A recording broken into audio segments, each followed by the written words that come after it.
Daily taste the daily. అధికారంలో ఉన్న తాము కూడా రప్పారప్ప అంటే రోడ్లపైకి రాలేరు అంటూ Rajahmundry rural TDP MLA Gorantla Butchaiah Chowdary చేసిన కామెంట్స్ పై మాజీ మంత్రి వైసీపీ జిల్లా అధ్యక్షుడు చెల్లుబోయిన వేణు ఫైర్ అయ్యారు. రెడ్ బుక్ ద్వారా కక్ష సాధింపు ఎవరు ప్రారంభించారని ప్రశ్నించారు. తమ పార్టీ అధినేత జగన్ను తిడితే లోకేష్ కు మంత్రి పదవి ఇస్తారనే ఆశలో గోరంట్ల ఉన్నారని వేణు వ్యాఖ్యానించారు.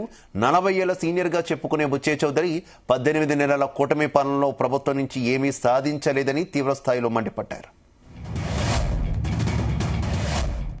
ఇవాళ అరాచకం సృష్టించడం కోసం, కులాల పేరుతో మతాల పేరుతో వైరుధ్యాలు సృష్టించి పబ్బం గడుపుకోవడం కోసం జగన్మోహన్ రెడ్డి వైఎస్ఆర్ పార్టీ చేస్తున్న అకృత్యాన్ని మనం చూస్తా ఉన్నాం.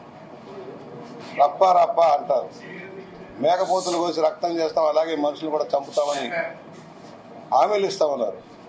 చిరునవ్వుతో ఆయన వాటిని ప్రోత్సహిస్తా ఉన్నాడు జగన్మోహన్ రెడ్డి. నేను అంటున్న అధికారంలో మేము ఉన్నాం, ఆ రప్ప మేము చేస్తే మీ బతుకులు ఏమిటని అడుగుతా ఉన్నాం. మీ బతుకులు ఏమిటి? మీరు తిరగలరా రోడ్డు మీద? అదే విధానం కనుక ప్రభుత్వం తీసుకుంటే మీరు రోడ్ల మీద తిరగలరా అని అంటున్నాం. అనేక అవకతవకల మీద, దోపిడీ మీద విచారణ జరుగుతూ ఉంది. దోషులు శిక్షించబడాలనేదే లక్ష్యం. కక్ష సాధింపు రాజకీయాలు కాదు ఇవి. దానివల్ల రాష్ట్రానికి ఎంత నష్టం జరిగింది, ఎంతమంది బాధితులు ఉన్నారు, బాధితుల పక్షాన ప్రభుత్వం తగిన చర్యలు తీసుకుంటా ఉంటే దానికి వక్ర భాషను చెబుతా ఉన్నారు. అసలు 5 ఏళ్ల పరిపాలన, జగన్మోహన్ రెడ్డి పరిపాలన ప్రజాస్వామ్యబద్ధంగా సాగిందా? ప్రజాస్వామ్య హక్కులు కాపాడబడ్డాయా? రాజ్యాంగ హక్కులు కాపాడబడ్డాయా? రాజ్యాంగం ఇచ్చిన ఏ హక్కునైనా మీరు అమలు చేశారని అడుగుతా ఉన్నా. న్యాయ వ్యవస్థను భ్రష్టు పట్టించడం కోసం చూశారు, అధికార యంత్రాంగాన్ని దుర్వినియోగం చేశారు, ప్రతిపక్షాన్ని అంచడం కోసం ఎన్నెన్నో కేసులు పెట్టి ఆఖరికి ప్రతిపక్ష నాయకుడిని కూడా జైలుకు పంపించిన చరిత్ర మీది. మీరు ప్రజాస్వామ్యం గురించి మాట్లాడుతూ ఉన్నారు.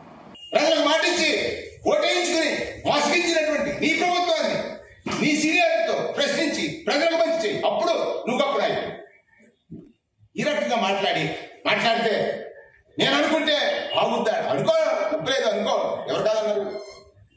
అంటే మీకు మాకు అధికారం ఉంటే రోడ్ల మీద జనాలను తిరగలేవరా? ప్రజలు గమనించమని అడుగుతున్నారు.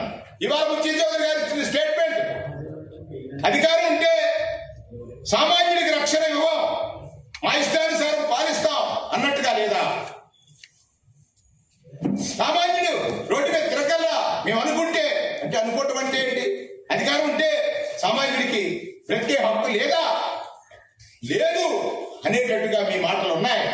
మీ సంస్కారానికి, మీ వయసుకి ఇది సంస్కారవంతమైనటువంటి పదాలు కావు. జగన్మోహన్ రెడ్డి గారి మీద రోజు